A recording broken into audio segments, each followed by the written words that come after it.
In the twilight hours of the 13th century, when the last echoes of the Crusades still whispered through the cobblestone streets of Constantinople, a peculiar gathering took place in the shadows of an abandoned monastery. The air was thick with incense and secrets, and three women stood before an altar carved with symbols that predated Christianity itself. Their faces, illuminated by flickering candles, bore the weight of knowledge that had been passed down through generations, knowledge that armies had died to suppress and empires had crumbled to protect. "The time of hiding is upon us," spoke Miriam, her voice carrying the authority of one who had witnessed the fall of Jerusalem.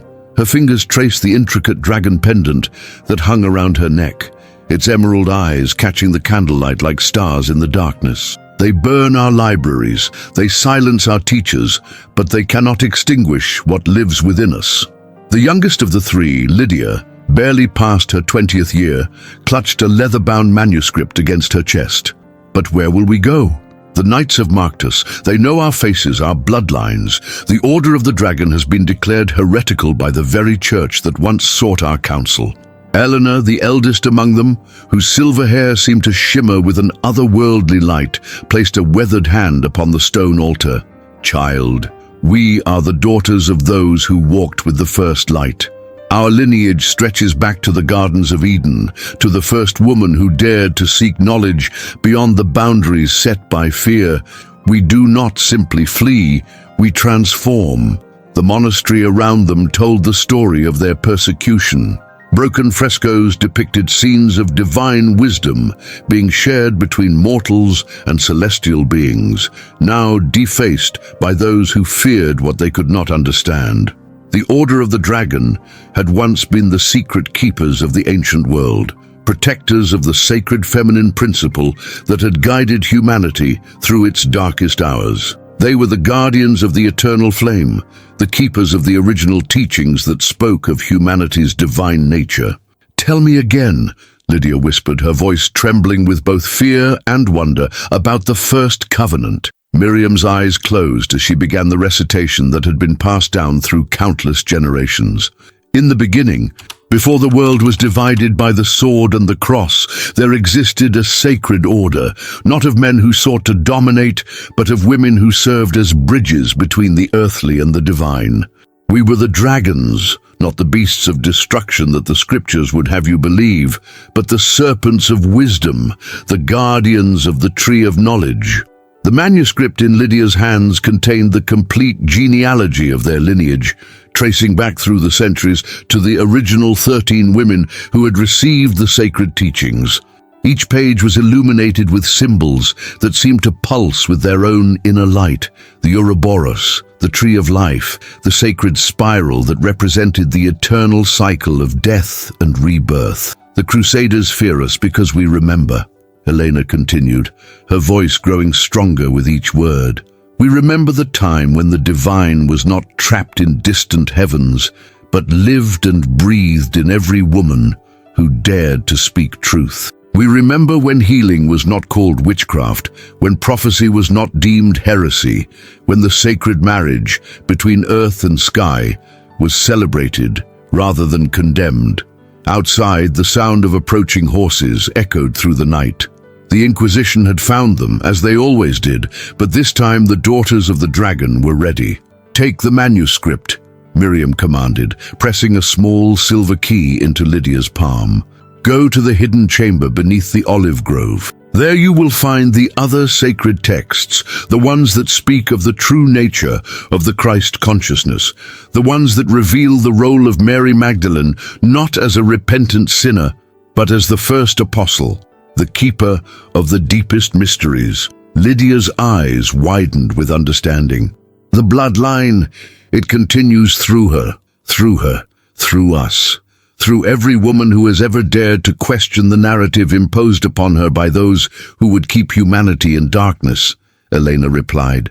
"The dragon's blood flows in our veins, not because we are mythical creatures, but because we carry the original spark of divine rebellion, the same spark that led Eve to taste the forbidden fruit, that guided Isis to resurrect Osiris, that empowered Magdalene to anoint the feet of the one who would show humanity its true nature.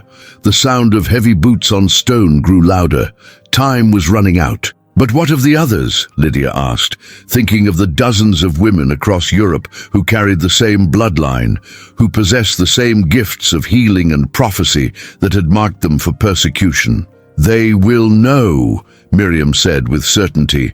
"The dragon calls to its own. In dreams, in visions, in the whisper of wind through ancient trees, they will know to go underground, to become the hidden ones, the keepers of the flame that will burn in secret until the world is ready to receive the light once more." If you enjoy these kinds of stories, make sure to like this video, subscribe to our channel, and turn on the notification bell so you never miss any of our content. And tell us in the comments where you are watching from. We would love to know. As the heavy wooden doors of the monastery began to splinter under the force of the Crusaders' battering ram, the three women performed their final ritual together. They stood in a circle, hands joined, as Elena spoke the ancient words that would seal their covenant for all time.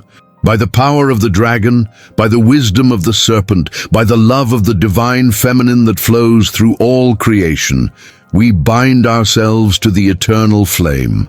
Though our bodies may be broken, though our names may be forgotten, though history may brand us as heretics and witches, the truth we carry shall not die. It shall live on in our daughters and in their daughters, and in every woman who dares to remember her true nature. The doors burst open, and armored figures flooded into the sacred space. But where they expected to find three women, they found only empty robes and the lingering scent of roses, the mystical fragrance that had always accompanied those who carried the dragon's blood. Lydia found herself in a place that existed beyond time and space, walking through corridors of light that seemed to stretch infinitely in all directions. Here she encountered the true architects of their lineage, the original 13, who had first received the sacred teachings in the gardens of antiquity.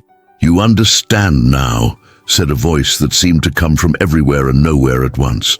The persecution was never about destroying us. It was about driving us deeper into the mystery, about forcing us to remember that our true power lies not in external authority, but in the divine spark that burns within every human heart. Before her materialized a vision of the future, women across the centuries who would carry the flame forward, hidden in plain sight. She saw them as healers and midwives, as artists and writers, as mothers who would teach their children to question, to seek, to remember. She saw them surviving the witch trials, the wars, the ages of darkness, always preserving the sacred knowledge for the time when humanity would be ready to embrace its true nature. "The dragon's blood," she whispered, finally understanding. "It's not about bloodlines or genetic inheritance. It's about the consciousness that refuses to be extinguished, the part of us that remembers we are divine beings having a human experience." The vision shifted, showing her the world as it would be in centuries to come, a time when the sacred feminine would rise again, when the artificial divisions between spirit and matter, between masculine and feminine, between human and divine, would dissolve. She saw women stepping forward as leaders, as healers, as prophets, no longer needing to hide their gifts or dilute their power to fit into systems designed to suppress them. "But the knowledge," Lydia asked, "how will it survive? How will future generations know what we have known?" "Through the eternal language," came the reply. "Through symbols and dreams, through art and music, through the stories that mothers tell their daughters in the quiet hours before dawn. The dragon's wisdom cannot be destroyed because it is written in the very fabric of existence itself." As the vision faded, Lydia found herself back in the olive grove, the manuscript still clutched in her hands. But now she understood that the true sacred text was not written on parchment. It was written in the stars, in the spiral of the nautilus shell, in the double helix of DNA, in the very patterns of creation itself. She spent the remaining years of her life in solitude, translating the ancient teachings into new forms, creating art and poetry that would carry the dragon's wisdom forward into the future. She established secret schools, hidden libraries, networks of women who would preserve the knowledge through the dark centuries ahead. The lineage survived, not through grand gestures or public declarations, but through the quiet persistence of women who understood that their greatest power lay in their ability to nurture, to heal, to remember, and to pass on the sacred flame to the next generation. Centuries later, when archaeologists would discover the hidden chambers beneath European monasteries, they would find texts that challenged everything they thought they knew about the role of women in ancient spirituality. They would find evidence of a parallel tradition that had existed alongside official Christianity, a tradition that spoke of the divine feminine not as a subordinate aspect of the Godhead, but as its very source and foundation. The daughters of the dragon had indeed survived the Crusades, but more than that, they had transformed them. For enforcing the sacred feminine underground, the persecutors had inadvertently ensured its preservation. Like seeds buried in winter soil, the ancient wisdom had waited in darkness until the time was right to bloom again. And as the world entered a new age of spiritual awakening, as women began to reclaim their voices and their power, the dragon's blood began to stir once more. For the lineage that had begun in the Gardens of Eden, that had been preserved through the darkness of the Crusades, was ready to step forward into the light of a new dawn. The secret of the light they had guarded so carefully was finally ready to be revealed. That the divine has always lived within us, that the sacred feminine is not a goddess to be worshipped, but a consciousness to be embodied, and that the true dragon's blood flows in the veins of every person who dares to remember their divine nature. In the end, the daughters of the dragon had achieved their greatest victory, not through resistance or rebellion, but through the patient, persistent, eternal act of remembering who they truly were. And if you like this story, you will definitely love the next one that's appearing on your screen. Don't forget to subscribe to our channel, leave your like, and activate the notifications. See you in the next one.